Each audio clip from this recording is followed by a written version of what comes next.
Asa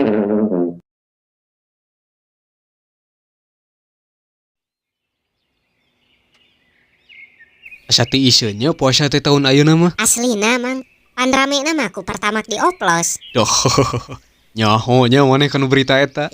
Nya atuh. Puasa teu maneh. Hah, maknya teka ambe ye baham sengit minyak kasturi kieu. Bau karbit belegug sia teh. Nya puasa atuh. Misina emang subuh sahur ai beurangna nyeplok endog. Pan meh kuat nepi ka magrib. Menihem. Tuh gening, meni kalaresan araraya di dieu. Aya naon, Mak? Emak minta tulung Ujang. Bingung mak kudu kasaha deui ieu teh. Aya naon, Mak? Aya naon sok nyerios atuh. Ka ambe nama asa jiga bade nambut artos emak teh. Lain ku ya, tong sok seujon kitu sia teh. Pokona emak geus teu sanggup ieu teh, Jang. Tulungan atuh. Nya mah sok kunaon atuh nyarios. Tadi teh ngadon tulungan bari teu nyarita. Moal bisa nyarita di dieu kudu di bumi emak, Jang. Wayahna ayeuna pisan ka bumi emaknya.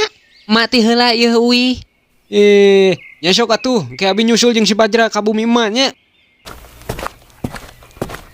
Aya naonnya si emak teh? Teuing nyeta. Ayo tuh urang ka itu ayeuna. Aya naon mak ieu teh meuni asara reuwas kieu? Kalebet heula atuh Ujang, emaknya ngobrolna di luar. Atos we di dieu mah, sok kunaon mah teh. Di dieu mah bisi reuwas, Jang. Moal mah sok nyarios we kunaon mah teh atuh. Ieu mah bener-bener emak minta tulung ka Ujangnya. Nya sok minta tulung naon atuh mah teh. Belian ieu kolak emak, Jang. Dimimiti bulan puasa eueuh, saurang-urang acan anu meuli ieu teh. Cing Ridho nya Ujang.